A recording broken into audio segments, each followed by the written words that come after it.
1 minute past 8 o'clock, we can start. And we have to start from, but most men, the Gita goes on to say. Okay?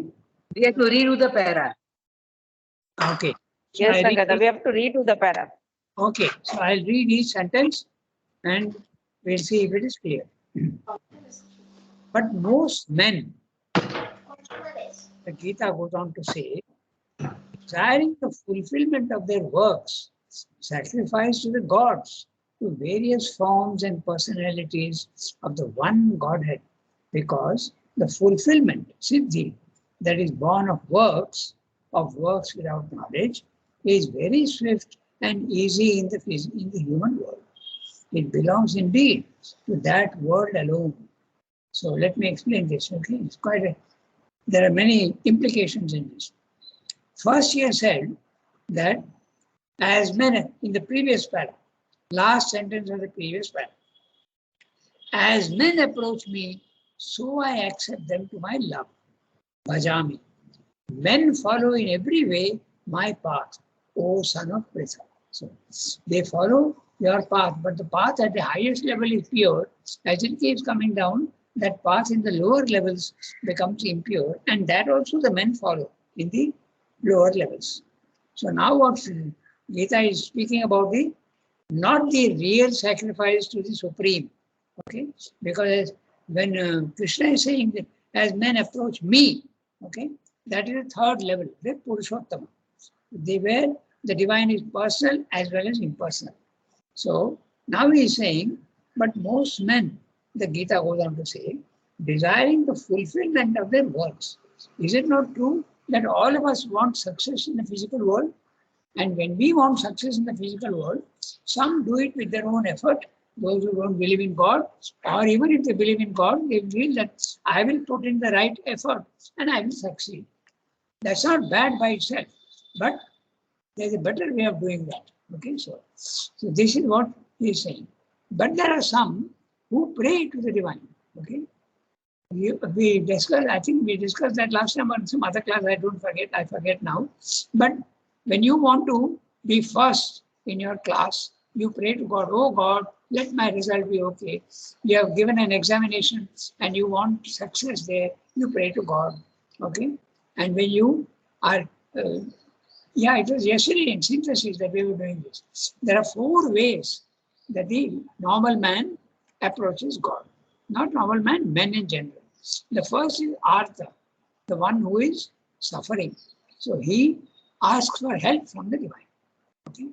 The second is Artharthi, the one who wants success in the physical world. And that success may be anything. It can be psychological, it can be vital, it can be physical. Okay, I don't have this, I would like to have this. So this sort of thing. Then the last one is the Jnani, the one who approaches the divine because of knowledge, and he approaches with full understanding of the divine. So these are the 4. So it's very normal for people to ask help from God for success in the world. That is why people go and put their money in the hundi in all temples and all. Tirupati, and I don't know if other temples are there who collect a lot of money, but Tirupati collects a huge amount of money from the hundi. Because people come and say, I am giving you 100 rupees, let my business succeed. Things like that. So that's what is being referred to. Okay, so very clearly, they sacrifice to the gods, not to God. Not to God, but gods. Okay, the ones who live in the overmind level of consciousness, to various forms and personalities of the God, of the one Godhead. The spiritual man sacrifices and gives himself to the one Godhead, the Purushottama. But the others, they are only given to the gods, to Ganesh, to Indra, to whatever. Whatever you want, you do that. That's very clear, na? So the one, Purushottama is the 3rd level. In the 2nd level of the highest plane, overmind level, there are many, many gods, millions of gods in fact. Okay, because each thing which is impersonal here, there is a god that represents it. This is an actual fact. We find it difficult to believe that these gods are real, but they are real. Okay, Kubera, Indra, Varuna, Shashanka, all these are all actual gods living, and you can call them also. And when you call them, they do answer. Whether you are receiving the answer or not is another question. But they do answer always. Okay, so to various forms and personalities, one point. Because the fulfillment that is born of works, okay, in the physical world, he's talking of the lowest level of works without knowledge. That's it. Okay. When you do work with knowledge, it becomes karma yoga. But when you do works without knowledge, it's a normal man asking God for help without understanding anything. Only out of pure selfishness and ego. Okay. You want success. Is very swift and easy in the human world. So success in the physical world is much, much, much easier, whether you approach the divine or not, right? It is very easy here, but success in the highest level is very difficult, not easy. That's what he says. Okay? You may say that, well, success is not so common in the physical world, but relatively, it is 10 times easier in the physical world than to get the success in the spiritual planes of consciousness. You have to really struggle hard, or you ask for help, surrender. Okay? It belongs indeed to that world alone. So when you are asking for help from the divine, the one Godheads, it belongs to the world alone. It has no spiritual value. That's what Sandrin said. Okay. The other, the divine self-fulfillment in man by the sacrifice with knowledge to the Supreme Godhead, the one who is understanding God and gives himself fully without any reserve, without any demand, okay, is much more difficult. There you are, very clear. Its results belong to the higher plane of existence and they are less easily grasped. Very difficult to get them. Okay? And they belong to the higher level. In other words, your success in the physical world is temporary and it will give you vital satisfaction. But the success that you will get in the spiritual planes of consciousness is not temporary. It is going to last you for your, not only this lifetime, but for all lifetime. And that's why it is so very difficult to grasp. That's what Sandrin is saying. So, two types of success he's talking about, right? I think it's very clear because the words are very clear. Men, therefore, have to follow the fourfold law of their nature. Which is the fourfold law of their nature? That's Chaturvarnya. Okay. So, Brahmins, Kshatriyas, Vaishyas, and Shudras. They have to follow the fourfold law because that's in the physical world, that is what operates and works. The fourfold law of their nature and works, and on this plane of mundane action, that means level 1 in the physical world, they seek the Godhead through various qualities. Okay, various qualities. But says Krishna, though I am the doer of the fourfold works and creator of its fourfold law, yet I must be known also as a non-doer, the imperishable, the immutable self. So the divine is saying that I don't do works. It is nature that does works. Okay. Yet at the same time, he is the one really doing the work because he is the one who sanctions everything. As I said, it's very useful to have that image. The general manager or the chief executive officer sits at the highest level, in the 7th floor maybe, and he guides his assistant managers and supervisors to get the work done at the lower level. So it is nature that works in the physical world. The divine is not working directly here. Okay? So this is a very important principle which we must always have. When people say, okay, there was a very interesting episode in the ashram, I think most of you know about it. There was a book that was written, which was not very pleasantly written about Mother and Sri Aurobindo. And there was a lot of resistance, and some people, I won't take name, but they said, oh, we don't need to worry about Mother and Sri Aurobindo's reputation. They will take care of themselves. That is not at all a correct assessment because it is nature that works here. The divine does not work here directly. He needs instruments. Okay, he needs instruments to work. And this truth is best expressed by that story of the fellow who is drowning in the sea. Remember? It's a story with great import and importance. He is drowning in the sea, and a ship comes and says, "Oh, we'll save you. Come up to the ship." He says, "No. God is going to take care of you." And then they say, "Okay, God is going to take care of you." They go up. Second ship comes, same thing happens. Fourth ship comes, same thing happens. Finally, he drowns and he goes to heaven. And in heaven or wherever he is, he asks God, "What happened? I've depended on you so much and you didn't come." So he said, "I sent so many ships to you, but you didn't take the advantage." So in other words, the divine works in the physical world through the laws that he has himself made. He doesn't show himself. He does it through his assistants and his supervisors. Okay? He does it through instruments in the physical world. So this is something that you must remember always. This is what is being described here. Okay? So with this background, it's a very important principle. You don't think that if you pray to God, he will come and directly do everything for you. He will do it in a very slow manner, because if he shows himself to you, you will faint. You will not be able to stand the light and the intensity of the light. It will be too much for you. I go back to the text now. Okay. Men, therefore, in the physical world, they have to follow the fourfold law of their nature, because that's how it is in the physical world. Human nature goes basically into 4 lines. Okay, this is very, very broad generalization, but any activity can be put under the category of these 4. The knowledge aspect. The knowledge aspect is the Brahmin. The Brahmin is the one who goes to the knowledge aspect. The Kshatriya aspect. The Kshatriya aspect is the power. Okay? Power and governance and arranging things. Okay? That's the Kshatriya. He is the one who rules, the ruling power. Then there is the Vaishya. The Vaishya is the one who produces and enjoys both. Produces wealth, produces things. He is in production. And the last one is a Shudra, who doesn't do all these things, but there is something, humble humility and service. Okay? Seva. That also is necessary in the physical world. So these are the 4, and they are operative in the physical world. When you go up to the spiritual planes and all that, these, it becomes this nature of the soul, not the nature of the body-mind life. Okay? Men, therefore, have to follow the fourfold law of their nature and works.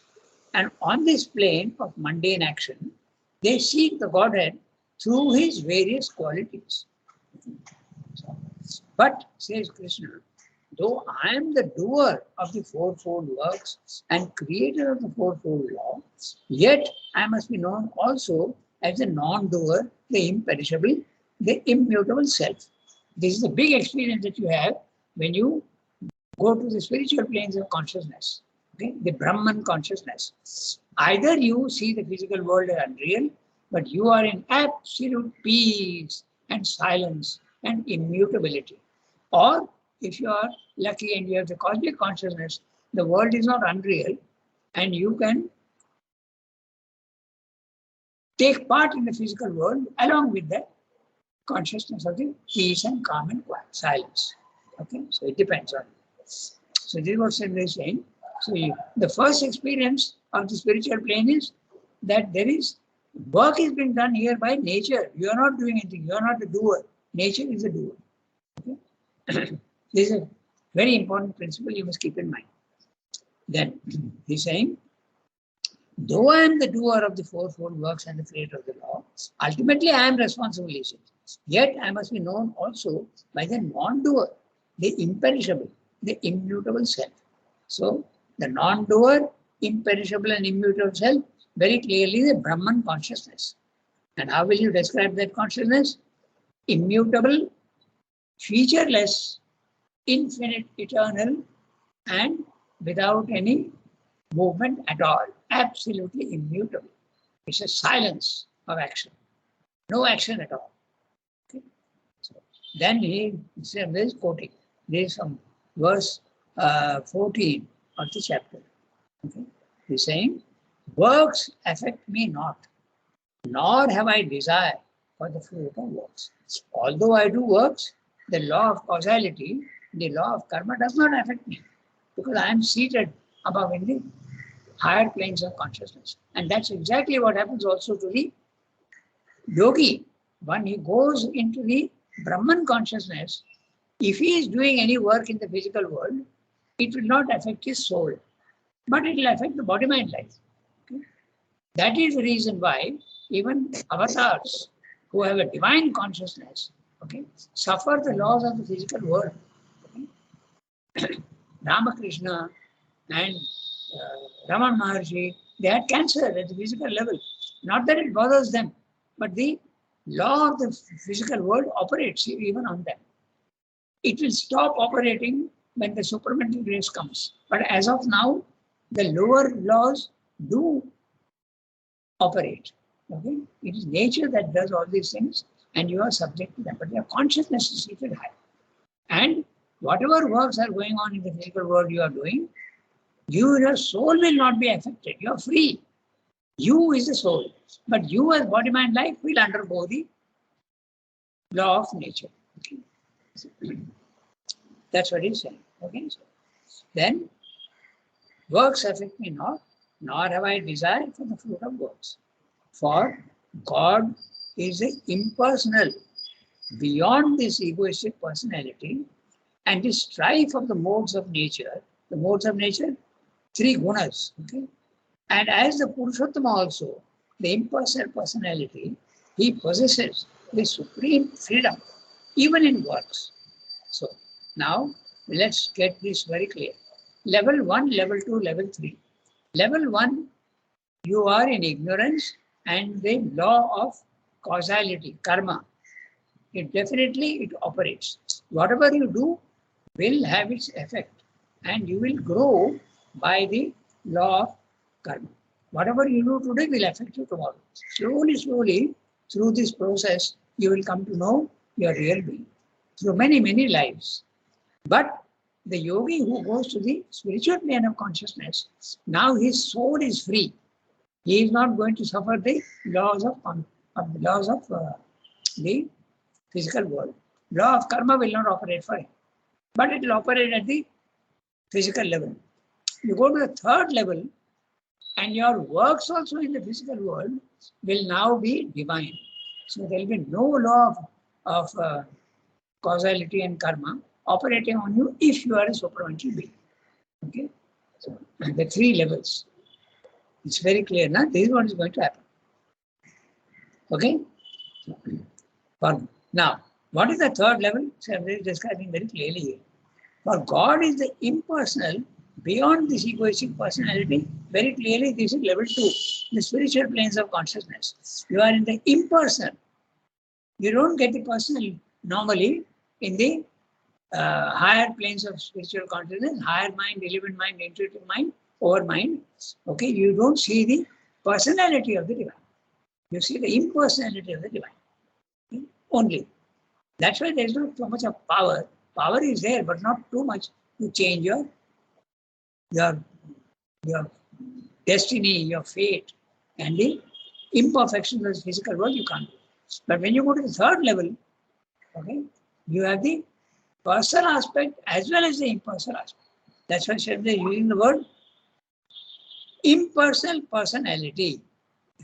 So, impersonal personality. Both are there, personal as well as impersonal.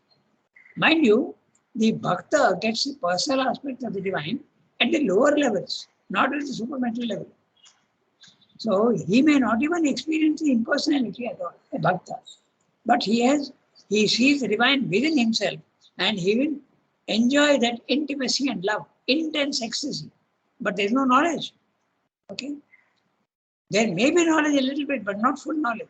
That full knowledge and full power comes only at the third level, the Purushottama level, or what Sriyamba uses the word Ishwar. Okay? So, even the Gita also uses the word Ishwara. Ishwara sarva bhutana hrideshe tishtati. So, that is what he's saying. Okay? I go to the next sentence. Not sentence actually, phrase. The impersonal personality, he possesses this supreme freedom even in works. That's at the third level. Third level, you are completely free and you are working in the physical world as he says, I am responsible for all works, but I am not affected at all by them. This is true only at the third level. Okay. So, then he says, he possesses the supreme freedom even in works. Therefore, the doer of divine works, and you can do divine works only from the highest third level, even while following the fourfold law, has to know and live in that which is beyond. So your body mind life is at level 1, but your consciousness is at level 3. Okay? Then not level 2, level 3, which is beyond. Live. Therefore, the doer of divine works, even while following the fourfold law, has to know and live in that which is beyond, in the impersonal self, and so in the supreme Godhead. So this is first of all in the Brahman consciousness, Atho Mayi. This also Srila goes on stressing. Okay. First in the person, then in the person. Okay. He who thus knows me is not bound by his works. He is not bound by his works if he is doing works in the physical world. In this level 2, there is usually a tendency not to do any physical work in the world. I have had one very close friend of mine. He had the Brahmic consciousness here in the ashram, and although he was doing work, but very unwillingly. So, because in the ashram you have to do work, so he was not very interested. That experience lasted for him for about 6-7 months. Then he again became the normal man. You come down. You have the experience and you come down. Okay, so he who knows me is not bound by his works. So the me is the third level, Purushottam, because Krishna is speaking. Okay? The personal aspect as well as the impersonal aspect. So knowing was work done by the men of old who sought liberation. Do therefore work. No, wait, so knowing was work done by the men of old who sought liberation. Do therefore thou also work of that more ancient kind done by ancient men. Okay? This is he referring to the Vedic period, where they did not reject the physical world. They did works in the physical world and sacrificed their works, their everything, their nature, their works, everything to the divine, the karma yogis. Janaka is supposed to be the perfect example of a karma yogi. He is a man, he is a king. He is living in luxury, but he is not attached. Okay? He is not attached at all. So this is what the paragraph is saying. So don't do works like ordinary men, where you will get success, temporary success, and you may get what you want, but it will have consequences. Okay, so there are some very interesting movies about this. Okay, there's particularly one movie, an English movie, which was done in the Hollywood style, but there was great depth in it. Okay, so it's called Bedazzled. If you're interested, you will see. It's a story of a person who is fed up with life. Okay, and he is wanting some totally different things. He says, I want to get out of this job and experience something totally different. It is very relevant to what I'm saying here, to what Gita is saying. So, the opportunity is seen by the devil, and the devil comes to him in the form of a beautiful girl. He comes and sits by the side. I said, who are you? He said, you were calling me, so I have come. And she gives a visiting card. And the visiting card has only got one thing. There's no address, no phone, nothing. It just says, the devil. Okay. And she says, but you have not put your address, how will I call you? He says, you call me. Whenever you call me, you will get your wish done. Okay? So this is exactly what is a normal men do that. They ask the divine for help. Okay, without knowledge, without knowing what the implications are. So he says, oh, it's like that. He says, yes, you call me and I will immediately come to your side. Then he tests it out. And he calls her and immediately she's there by the side. Okay? And he says, what do you want? He says, I want wealth. He said, you have this, our contract, there are 7 wishes you will get, they'll be fulfilled. Okay. So the first wish, he said, I want wealth. So he immediately finds himself, where? In Colombia, among the drug addicts. Okay, not drug addicts, sorry, the drug dealers. Now you know very well that drug dealing has got a huge amount of money. So he has got the wish, but he is in deep trouble. The police are running after him. Okay, so this is the first. So this is exact like that 7 times. Every time he asks for trouble, asks for something, he gets it, but there are consequences.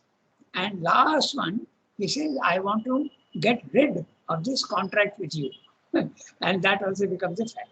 So the story is very interesting because it's exactly illustrative of this. You do get success in the physical world. Okay. It's very simple to understand. Huh? I want wealth. Okay. Suppose someone says, I want to become rich.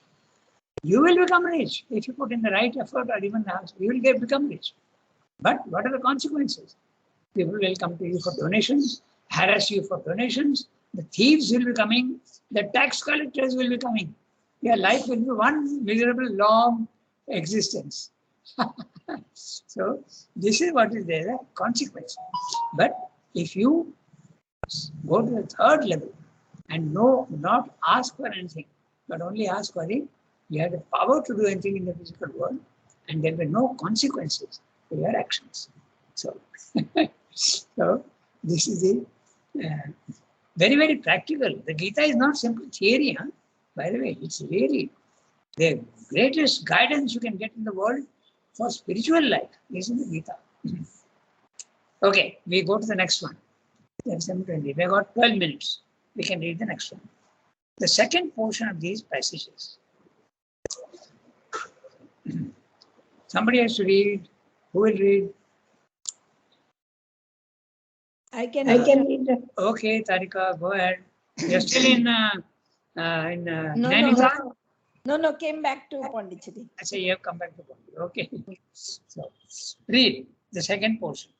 The second portion of these passages, which has here been given in substance, explains the nature of divine works, Divyam Karma, with the principle of which we have had to deal in the last essay. The first, which has been fully translated, explains the way of the divine birth, Divyam Janma, the avatarhood. But we have to remark carefully that the upholding of dharma in the world is not only the object of the descent of the avatar, that great mystery of the divine manifest in humanity. For the upholding of the dharma is not an all sufficient object in itself, not the supreme possible aim for the manifestation of a Christ, a Krishna, Buddha, but is only the general condition of a higher aim and a more supreme and divine utility. For there are 2 aspects of the divine birth. One is a descent, the birth of God in humanity, the Godhead manifesting itself in the human form and nature, the eternal avatar. The other is an ascent, the birth of man into the Godhead, man rising into the divine nature and consciousness. Madbhavam Agata. It is the being born anew in a second birth of the soul. It is that new birth which avatarhood and the upholding of the dharma are intended to serve. This double aspect in the Gita's doctrine of avatarhood is apt to be missed by the cursory reader satisfied, as most are, with catching a superficial view of its profound teachings, and it is missed too by the formal commentator petrified in the rigidity of the schools. Yet, it is necessary, surely, to the whole meaning of the doctrine. Otherwise, the avatar idea would be only a dogma, a popular superstition, or an imaginative or mystic deification of historical or legendary supermen. Not what the Gita makes all its sorry, not what the Gita makes all its teaching. a deep philosophical and religious truth, and an of or step to the supreme mystery of all. Rahasyam Uttamam. This is a very important aspect, which many, as Swayambhu himself says, they miss that second part. What is the purpose of that's why the possibility and purpose of avatarhood is the chapter heading. Why does the avatarhood, why is it necessary? Is it only for dharma sansapanartha? Is it only that? Because that will never be full. Because this world is a world of imperfection. Okay? It's a world of imperfection. In a sense, you can say permanently. But if you take the evolution into account, it is not permanent. But it's a very slow, very slow ascent upwards. Evolution is very slow. So for practical reasons, you can say that level 1, the spiritual world, the physical world, is imperfect, always. So what is the divine going to come? He himself has made the law. He will come down and make it perfect here by descending. So that is not the purpose. The purpose is, part purpose is to guide the evolution. That is dharma sansapanarthaya. Then the other one is helping God to rise, helping men to rise to the Godhead. That's the ascent. Okay? Ascent and descent. Both are necessary. That's why now for the avatar, the purpose is first of all a descent, and then he is helping men to ascend. Okay? It's like that for the avatar. But for the human being, it is first an ascent and then a descent. Not all men. It is the first an ascent for everybody. Then after the ascent is done, some say, I don't want anything else. But now Swayambhu says, no, we want also perfection in the physical world. Then there is a descent. The descent is what? What is the descent? The descent of power, the descent of consciousness, the descent of light, the descent of knowledge, ananda, into the physical world. That's a descent. Okay? And that is necessary. Because if you don't do that, then the world will remain imperfect forever. So you have to go up, but then you have to come down also and become a divine instrument in the physical world. That's what is being said in this para. But it's a fairly long para, not too much, but we have got 6 minutes. So we'll try and go through it. The second portion of these passages, which have here been given in substance, not fully, but in substance, explains the nature of divine works, divyam karma. The divyam karma, not the normal karma of a man. What is the purpose of divyam karma? With the principle of which we have to deal in the last essay, which we had to deal in the last essay. Divine works, that was the chapter. The divine works, the principle of divine works. Now, he's saying the first, which has been fully translated, okay, explains the way of the divine birth, divyam janma, the divine birth, the avatar birth. But we have to remark carefully that the upholding of dharma in the world, dharma sansapanarthaya, in the world, is not the only object of the descent of the avatar. Because then that would be a very limited action. That great mystery of the divine manifest in humanity. So, what is the mystery? The mystery is that a man is divine in consciousness, but he has a body, he has a mind, he has a vital. But the consciousness is up there. The consciousness is divine. And that's a mystery. Very difficult for us to understand. Okay? So, but we have to remark carefully that the upholding of dharma in the world is not the only object of the descent of the avatar. That great mystery of the divine manifests in humanity. He takes on a body, a vital, and a mind, and comes down with physical. For the upholding of the dharma is not an all-sufficient object in itself. Very clearly he is saying, and even if the divine wants to do that, he will not be able to do it because he himself made the law of the imperfection in the physical world. The diminution of the powers, Satchidananda coming down, diminishes itself. We have discussed that many times. Dharma is not an all-sufficient object in itself. So what is the object? Not the supreme possible aim for the manifestation of a Christ, a Krishna, a Buddha. So these three he goes on repeating as avatars. Okay? But is only the general condition of a higher aim and a more supreme and divine utility. And what is that higher aim? To help man to ascend to the divine consciousness. For there are two aspects of the divine birth. One is a descent, the birth of God in humanity, the Godhead manifesting itself in the human form and nature, the eternal avatar. The other is an ascent. Now note that he is talking of eternal avatar. What is the eternal avatar? God is manifesting himself in the human form and nature. Everybody, every soul is an eternal and potential avatar. Let's come down. That's one aspect. The other is an ascent, the birth of man into the Godhead. The man rising from the divine nature into the divine, man rising into the divine nature from his imperfect nature and consciousness. Mad bhavam agata. So mad bhavam, my consciousness, has come down. He has come up. It is the being born anew in the second birth of the soul. That is the purpose of the avatar.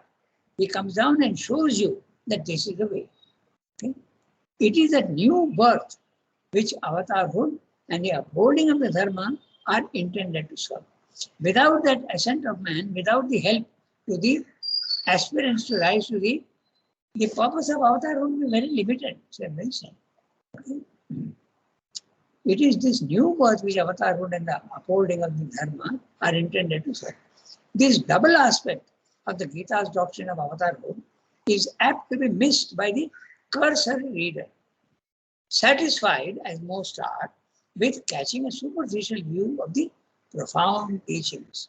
And it is missed too by the formal commentator, petrified into the rigidity of the schools. Note the words very carefully, because remember, is completely going beyond the Gita. Others are afraid to do that. Petrified, you become like a stone, you are afraid to go beyond what the rigidity of the schools, all the philosophy have told you, what the Shastras have told you. You are afraid to go beyond that. Okay? So they're using a very strong word, petrified with fear. You become absolutely like a stone. Okay? Yet, it is necessary, surely, to the whole meaning of the doctrine. And that's why Srimad Yoga is an ascent as well as a descent. For the avatar, it's the other way around. First of all, it's a descent, and then he is helping the others to ascend. Whereas because the avatar is doing that, man is enabled to ascend, but then he must not get stuck there. He must also come down. Many are the ones who ascend and don't want to come down. Okay? Buddhists have that philosophy, escape the suffering, and more than enough. The Mayavadins, okay? Even some of the Vedantins, they just go up there, they're satisfied. But Srimad wants you to descend also. Otherwise, the avatar idea would only be a dogma, a popular superstition, or an imaginative or mystic deification of historical or legendary supermen. Okay. Srimad is also using legendary, because some people say Christ didn't exist, Krishna didn't exist, Ram didn't exist. They are all legendary, but that's not true. Krishna is definitely a living person in the past. There's no doubt about that, because Srimad had experience of him. Okay. Even Rama, there's sufficient evidence historically also that they did exist on the physical world. Yes. Historical or legendary superman, not what the Gita makes all its teaching a deep philosophical and religious truth and an essential part of or step to the supreme mystery of all, Rahasyam Uttama. And what is that Rahasyam Uttamam? Purushottama. The descent of the divine to change and take evolution forward step by step. That's the deepest the highest secret. Rahasyam Uttam. So, okay, we stop here. Come, Ajay, come in. Okay, so next time we'll do this. They're very interesting paragraphs. Okay? We have to understand really what is being said. If there were not this rising of man, that's the next time. Okay? So, au revoir, everybody. Rangada. Thank you, Rangada. Thank you, Rangada.